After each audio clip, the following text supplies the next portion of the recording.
Hello everyone. Today we are going to discuss Semester 1 Basic Science and Humanities Tour Engineering Graphics and Design. Thank you, Professor Nikita.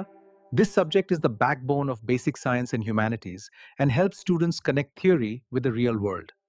আমরা সবাই তো fridge বা AC ব্যবহার করি তাই না? কিন্তু কখনো কি ভেবে দেখেছি কিভাবে একটা ছোট্ট বাক্স তাপকে তার স্বাভাবিক গতিপথের বিরুদ্ধে ঠেলে ঠান্ডা ভেতর থেকে গরম বাইরের দিকে বের করে দেয়? এটা তো রীতিমতো একটা জাদুর মতো শোনায়। চলুন আজ এই জাদুর পেছনের বিজ্ঞানটাকেই সহজ করে জেনে নেওয়া যাক। ব্যাপারটা একটু ভাবলেই কিন্তু অদ্ভুত লাগবে। তাপ তো সবসময় গরম জায়গা থেকে ঠান্ডা জায়গার দিকে যায়। তাহলে ফ্রিজের মতো একটা যন্ত্র উল্টো কাজটা করে কি করে? এটা তো অনেকটা জলকে পাহাড়ের ওপর ঠেলে তোলার মতো একটা অসম্ভব ব্যাপার। এই রহস্যের সমাধানই লুকিয়ে আছে ভেপার কম্প্রেশন সাইকেলের মধ্যে।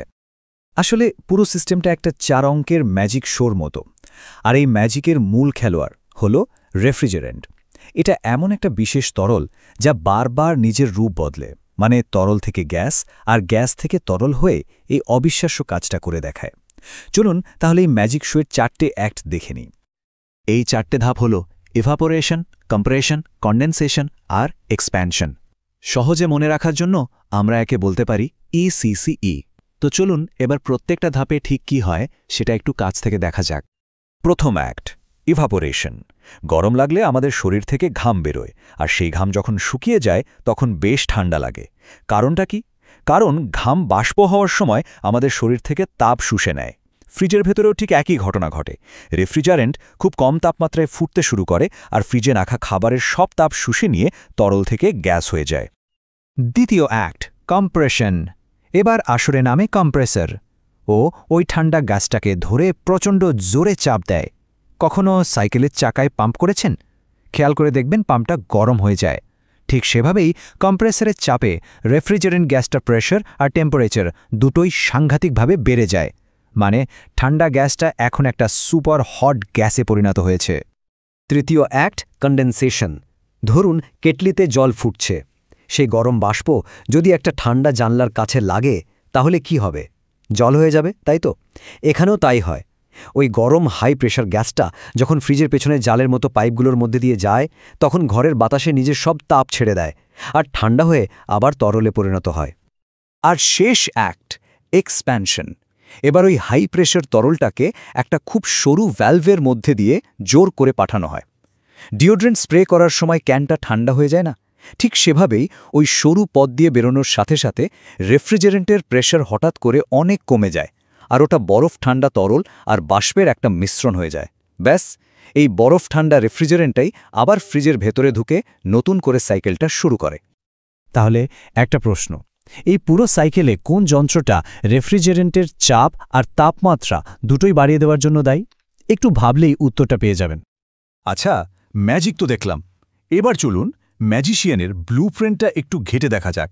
মানে ইঞ্জিনিয়াররা কিভাবে এই পুরো প্রক্রিয়াটাকে কাগজে কলমে প্লট করেন আর বিশ্লেষণ করেন। ইঞ্জিনিয়াররা এই সাইকেলটাকে বোঝার জন্য মূলত পিএইচ মানে প্রেশার এনথালপি আর টিএস মানে টেম্পারেচার এন্ট্রপি এই দুটো ডায়াগ্রাম ব্যবহার করেন। সহজ কথায় এই ডায়াগ্রামগুলো হলো রেফ্রিজারেন্টের যাত্রাপথের একটা ম্যাপ। এই ম্যাপটা দেখলে বোঝা যায় যাত্রার কোন পর্যায়ে ওর শক্তি, চাপ আর অবস্থা ঠিক কেমন থাকছে। এই টেবিলটা একবার দেখুন, এটা পুরো যাত্রার একটা দারুণ সারাংশ। খেয়াল করুন, ইভাপোরেশন আর কন্ডেনসেশন এই দুটো ধাপে প্রেশার আর টেম্পারেচার কিন্তু স্থির থাকছে। কেন? কারণ এখানে শুধু অবস্থার পরিবর্তন হচ্ছে, কিন্তু কম্প্রেশনের সময় দুটোই বাড়ছে আর এক্সপ্যানশনের সময় দুটোই হুহু করে কমে যাচ্ছে। তাহলে এই তথ্য থেকে বলুন তো, একটা আইডিয়াল সাইকেলে কোন দুটো পর্যায়ে রেফ্রিজারেন্টের প্রেশার একদম স্থির থাকে? আইডিয়াল সাইকেলের কথা তো হলো, কিন্তু আসল পৃথিবীতে তো আমাদের আরও ভালো পারফরম্যান্স চাই, তাই না? এখানেই আসে সুপারহিটিং আর সাবকুলিংয়ের কনসেপ্ট, যেগুলো সিস্টেমের ক্ষমতাকে আরও বাড়িয়ে দেয়। ভাবুন, আমরা সিস্টেমকে দুটো বোনাস দিচ্ছি। প্রথমটা হলো সুপারহিটিং, মানে গ্যাসটাকে কম্প্রেসারে পাঠানোর আগে আরেকটু গরম করে নেওয়া। এটা কম্প্রেসারের জন্য একটা ইন্স্যুরেন্স পলিসির মতো কাজ করে, যাতে ওর ভেতরে কোনো তরল ঢুকে ওকে নষ্ট করে না দেয়। আর দ্বিতীয় বোনাস হলো সাবকুলিং, মানে কন্ডেন্সার থেকে বেরোনোর পর তরলটাকে আরও একটু বেশি ঠান্ডা করা হয়। এতে ওর কুলিং করার ক্ষমতা আরও বেড়ে যায়। যে কোনো রেফ্রিজারেশন সিস্টেম কতটা ভালো কাজ করছে সেটা মাপা হয় সিওপি বা কোএফিশিয়েন্ট অফ পারফরম্যান্স দিয়ে। সহজ কথা, এটা হলো সিস্টেমের এফিশিয়েন্সি স্কোর। এর মানে হলো আমরা কতটা কুলিং এফেক্ট পাচ্ছি আর তার জন্য কতটা বিদ্যুৎ খরচ করছি তার অনুপাত। সিওপি যত বেশি, সিস্টেম তত বেশি বিদ্যুৎ সাশ্রয়ী। তাহলে সাইকেলে সুপারহিটিং আর সাবকুলিং যোগ করার প্রধান দুটো সুবিধা কি কি? আমরা এতক্ষণ যা কিছু আলোচনা করলাম সবই ছিল একটা আইডিয়াল বা আদর্শ সাইকেল, কিন্তু বাস্তবে তো কোনো কিছুই 100% নিখুঁত হয় না। আসল সিস্টেমে কিছু লস বা ক্ষতি থাকে যা পারফরম্যান্সকে কিছুটা কমিয়ে দেয়। যেমন ধরুন কম্প্রেশনের ধরন। যদি রেফ্রিজারেন্টে তরল থাকা অবস্থাতেই সেটা কম্প্রেসারে ঢুকে যায়, তাকে বলে ওয়েট কম্প্রেশন। এটা কম্প্রেসারের জন্য মারাত্মক বিপজ্জনক। তাই বাস্তবে সবসময় ড্রাই কম্প্রেশন ব্যবহার করা হয়, যেখানে রেফ্রিজারেন্টকে পুরোপুরি বাষ্প বানিয়ে তারপর কম্প্রেসারে পাঠানো হয়। আর সুপারহিটিং ঠিক এই কাজটাই নিশ্চিত করে।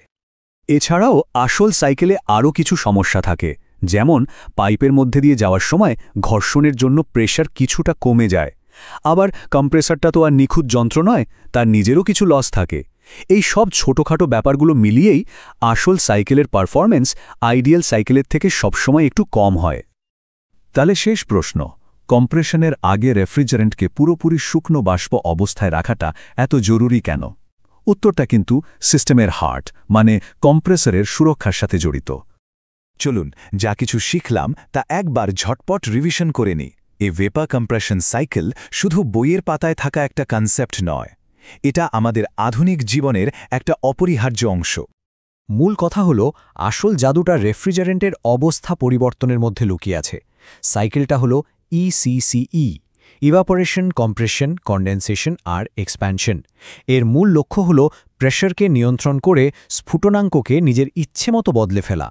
এর পারফরম্যান্স মাপা হয় সিওপি দিয়ে, আর বাস্তবে সুপারহিটিংয়ের সুরক্ষা আর কার্যক্ষমতা দুটোই বাড়াতে সাহায্য করে।